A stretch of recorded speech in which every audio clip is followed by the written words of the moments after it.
Hi everyone. Pillayan தொடர்பாகவே தற்பொழுது பேசப்படுகின்றது. பிள்ளையானின் சொத்துக்கள் அனைவரையும் மிரள வைக்கும் அளவிலே காணப்படுகின்றது. ஈஸ்டர் தாக்குதல் தொடர்பாகவும் இவர் சந்தேகிக்கப்படும் நிலையில் இவருடைய சொத்துக்கள் தொடர்பான விவரங்களும் வெளியிடப்பட்டுள்ளது. முன்னாள் விடுதலை புலிகள் இயக்கத்தை சேர்ந்தவராகவும் முன்னாள் கிழக்கு மாகாண முதலமைச்சராகவும் பாராளுமன்ற உறுப்பினராகவும் செயற்பட்ட பிள்ளையான் அரசியல்வாதிகளில் அதிக அளவு சொத்து வைத்திருப்பவர்களில் ஒருவராக காணப்படுகின்றார். இலங்கையில் மாத்திரமன்றி வெளிநாடுகளிலும் இவருடைய சொத்துக்கள் காணப்படுகின்றது. இவருடைய சொத்து மதிப்புகள் 600 கோடிகளை கடந்துள்ளது. இது தொடர்பாக பார்ப்பதற்கு முன்னர் தனியொரு யூடியூப் சேனலை சப்ஸ்கிரைப் செய்யாதவர்கள் சப்ஸ்கிரைப் செய்து உங்கள் ஆதரவை வழங்குங்கள்.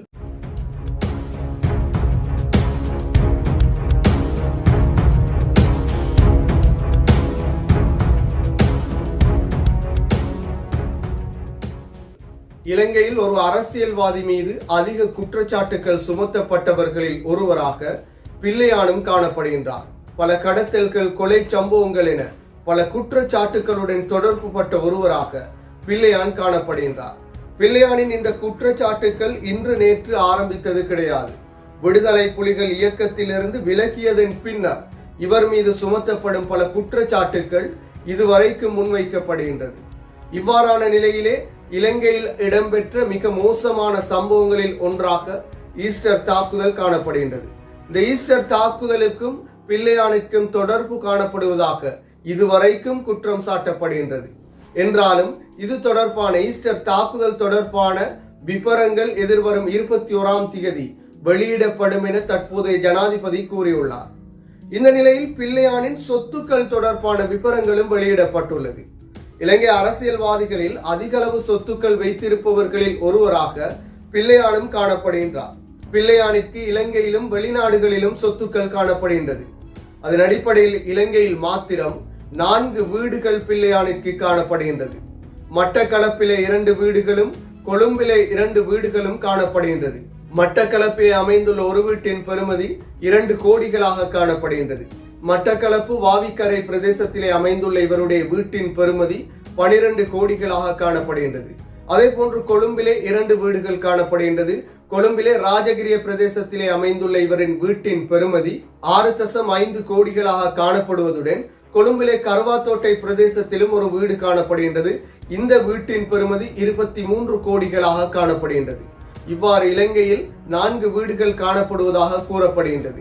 அதே போன்று திருகோணமலையில் சுற்றுலா விடுதி ஒன்றும் நுவரெலியாவில் சுற்றுலா விடுதி ஒன்றும் காணப்படுகின்றது. திருகோணமலையில் காணப்படும் சுற்றுலா விடுதியின் பெறுமதி 5 கோடிகள், நுவரெலியாவில் காணப்படும் சுற்றுலா விடுதியின் பெறுமதி 17 கோடிகள் என கூறப்படுகின்றது.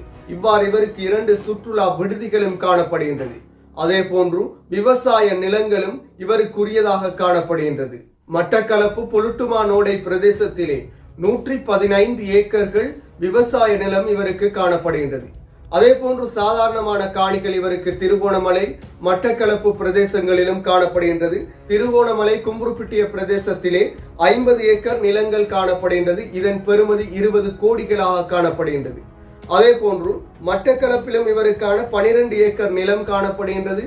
இதன் பெறுமதி 25 கோடிகளாக காணப்படுகின்றது. மட்டக்களப்பு மாங்கேணி பிரதேசத்திலும் 10 ஏக்கர் காணி காணப்படுகின்றது.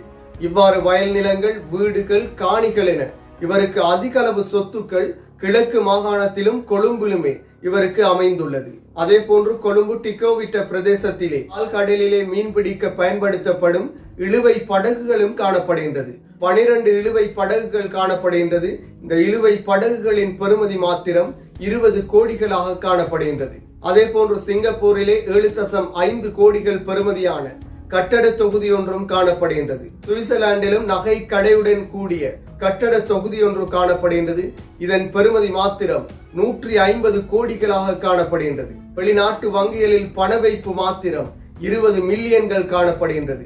இவ்வாறு பல வகைகளிலும் இலங்கை, வெளிநாடுகள் என பல பிரதேசங்களிலும் இவருடைய சொத்துக்களாகவும் பணங்களாகவும் நேரடியாக இவருடைய பெயர்களிலும் இவருடைய குடும்பத்தினரின் பெயர்களிலும் பதிவு செய்யப்பட்டமைகள் காணப்படுகின்றது. அதே போன்று இவருடைய சொத்துக்கள் இவருடைய பெயர்கள் அல்லாமல் இவருடைய உறவினர்கள், நண்பர்களின் பெயர்களிலும் காணப்படுவதாக கூறப்படுகின்றது.